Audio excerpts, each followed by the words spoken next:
Hello, this is Steve, your YouTube English teacher, with another video this week for B2 and C1.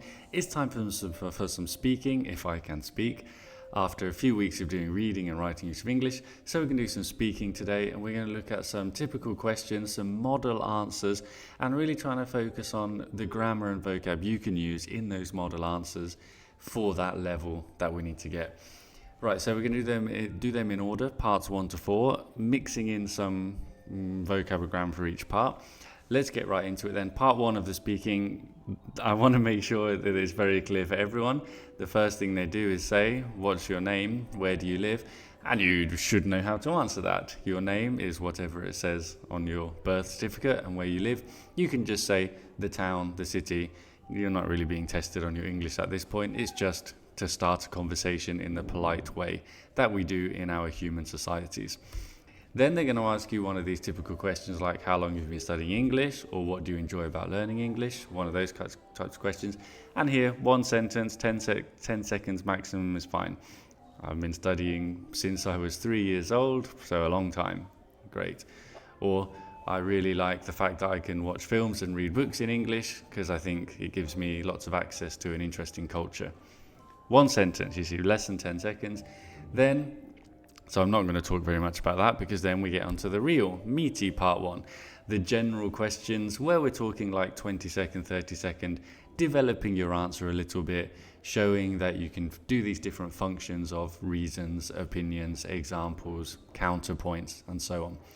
The questions are always a bit random, so they're hard to prepare for because at a B2 and C1 level, it's expected you can talk about any common everyday topic. So I've just made some that I consider interesting, which you can now answer. If you could have a second home somewhere, where would it be? Pause the video, try and answer it, try and make a nice little point. Here's how I answered it. For me, that's a no. I'd love to have a house on the coast. Being able to take it on the beach when it's empty in autumn would be amazing. I could play with my dogs, go for a run. The restaurants are not too busy. Lots of ideas. That's the point. If you think second home, you see the image in your mind. You start explaining, describing, giving details, doing all these functions to show that you speak the language. As you can see, there's a couple of blanks in my answer because it's speaking part 1, it's use of English part 1. Which word do you think fits the gap best? Pause the video. And I'm going to tell you the answers, but first I'm going to tell you why I made these specific questions. So number 1, the answer is brainer, and that's a no-brainer is a really nice expression that you can use for lots of speaking questions.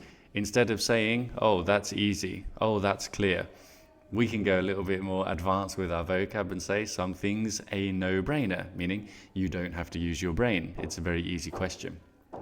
So that's why I chose that one for number 1. And for number 2, there's also a good reason I chose this. If we are talking on the topic of holidays, leisure, second home, and so on, I want to learn some nice expressions related to this topic because you need to have some specific vocab for these different topics. So to take a stroll is a nice expression that means to go for a walk. But taking a stroll, again, showing a bit of a greater range of vocab because stroll implies that it's a relaxed, pleasurable walk, not just a walk. So that's the point there. Beautiful music in the background from the music class. Some of them have got xylophones. One of them has got a hammer for its instrument, it seems like. But anyway, I'm sure that will be fine. We're in school, as you can see. That's the reality, isn't it? Next question for part 1. Which sport did you least look forward to in PE classes at school? Or do if you're still at school? Everyone's doing their Cambridge exams. My answer? Well, you can answer it as always. And then you can pause the video and think of use of English part 1, which word goes best for my answers. And 3A is going to be let off energy, because the context here is that you're getting out of the classroom, you're letting off your energy. So again, some specific vocab for the question of sport, you're letting off energy. And number 4, a more general expression. If I'm saying I liked PE and the question was what didn't you like, then I didn't mind it. You don't mind something. Pretty easy for a C1 bit of vocab, but again, just showing different ways of giving opinions. I didn't mind it. Instead of saying I liked it, I didn't mind it. Next question. Do you prefer to be too hot or too cold? Another nice random question. My answer, random question. Apparently you shouldn't say that in the exam, but who cares? I think it's fine. What do you think goes in these gaps? Number 5 is a hot climate. Again, specific vocab for talking about where you live, where you're from, your environment, all these things. It's a hot climate. That's the collocation that we'd use. And number 6, something a bit different. If you are contrasting things in your answer, which is a nice function to be able to use, then the contrast that fits here is whereas, because we're contrasting two different ideas, and it's followed by a comma. So this comma suggests that we need a unique phrase that means in contrast, which is whereas. The other ones don't quite fit because of the grammar, do they? Okay, last part 1 question. Can you describe your ideal Friday night for me? Keeping it safe for work and safe for an exam. The first thing that comes to, there you go. Do you describe your own Friday night, which is probably not the same as mine? Then read my answer and think which words fit best to learn some nice phrases. And of course, the words that fit best are number 1, number 7, what comes to mind? Great way of answering a question. A great phrase for buying some time. Well, the first thing that comes to mind was actually nothing. But now I've had a second to think about it. I will say, let's eat out with my family. There's a restaurant in a nearby village. Nearby is the word here that works as a preposition, and not as a preposition. That's the point. It's an adjective. It's describing the village. The other ones can be prepositions. Nearby is not a preposition. But again, a bit of specific vocab for your B2C1 level. Okay, so that's the end of part 1. How to practice this? Well, firstly, you can make your own questions. Think about random questions on travel, shopping, technology, any common conversation topics that people talk about, and practice this idea of a 20-second, 30-second developed answer with an example, with a counterpoint, and so on, because it's quite a unique skill that you can get better at by practicing, and really focus on using a bit of grammar and vocab to show off. You want to show off. You're doing all this studying, well, show off that you've learned some useful things. Let's move on to part 2. So what is part 2? As we know, it's questions using photos. And as I always say, it's questions first. You are answering a question. The photos are there to give you ideas and to serve as a basis for inspiration, but you're answering questions. Otherwise, you might get tempted to just talk about the photos, which you're sort of doing, but better to remember you're answering questions. Right, so we're going to start with a B2 one because there's only 2 photos. What kind of person might live in these houses? And you pause the video and you talk for a minute, compare the photos and say what kind of person might live in these houses. And maybe you can start to see obvious points straight away, that this is more cozy and for a family. This is more modern and stylish and maybe for a single person, and so on and so on. Then after you've described it, you have a 30-second phrase for the other person in the exam, which is generally a bit more of a personal question, like which house fits your style. And then you would explain why, because you prefer minimalist design, because you're a very tidy person, or whatever you want to say. If we had this question at C1, then we need to add another photo, in this case, a tiny house with lots of plants, and another question. Why might they have chosen this decor? So now you go back to your C1 speaking technique, thinking of 2 questions, 2 photos. That's 4 things you've got to say in 1 minute. Try and connect them together a bit and do some of the comparing and give a little closing phrase if possible. And that's how we do it. Pause the video and do your B2 speaking or your C1 speaking now. And the same question for C1. And then here's my answer, starting with a B2 sample. This is speaking part 2. It's use of English part 2. So I'm trying to think nice little grammar and expressions that you could use in your own speaking. Pause the video, complete the gaps using common grammatical words, phrases that you should know just from the context of the sentence and the clues, grammatical clues around it. Here come the answers. It's a family who are watching a film, or a family that are watching a film. It's a relative pronoun. Really nice way to start with photos, because instead of saying, I can see a family, no. You're starting with the family who are watching a film, and you're answering the question. You're saying who lives there.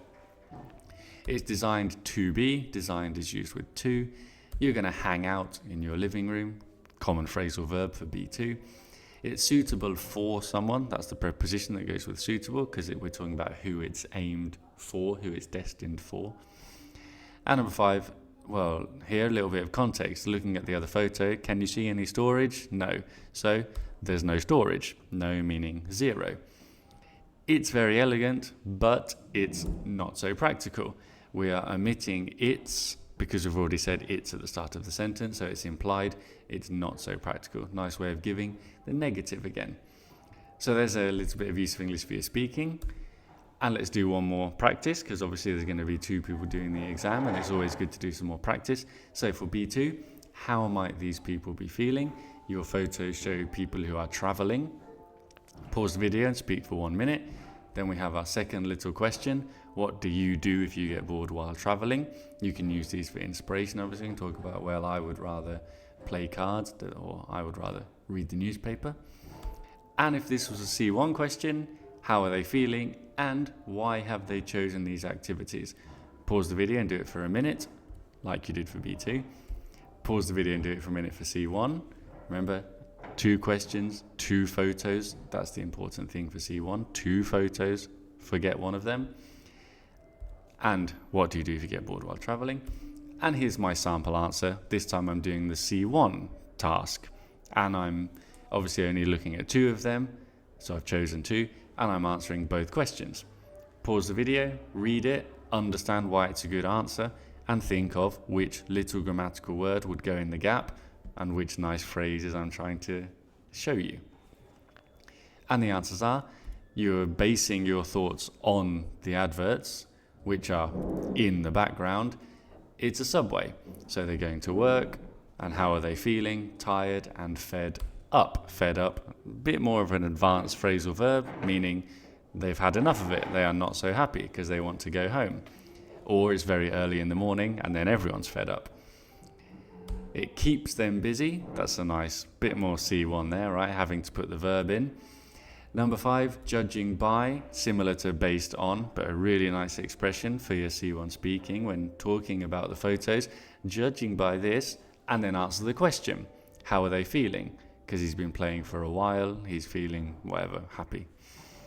And finally, you kill time on a long trip. So again, specific phrases, if you can use them, talking about people bored on a train, they're killing time. Right, there we go. That's going to be everything pretty much. I would just say, if you can, always great to make your own exams for the photos. Really useful to think how the exam is made. Obviously, these are original. I made them in 5 minutes myself by Googling, people on train reading, people on train playing. And then you've got a topic, and that's what they expect you to talk about. So feel free to make your own hobbies, food, weather, again, any sort of topic that you could be expected to talk about at this high level of English. And we're going to leave the video there because we're going to do part 3 and 4 next week with more use of English questions and more sample speaking. Hope that's helpful. Goodbye.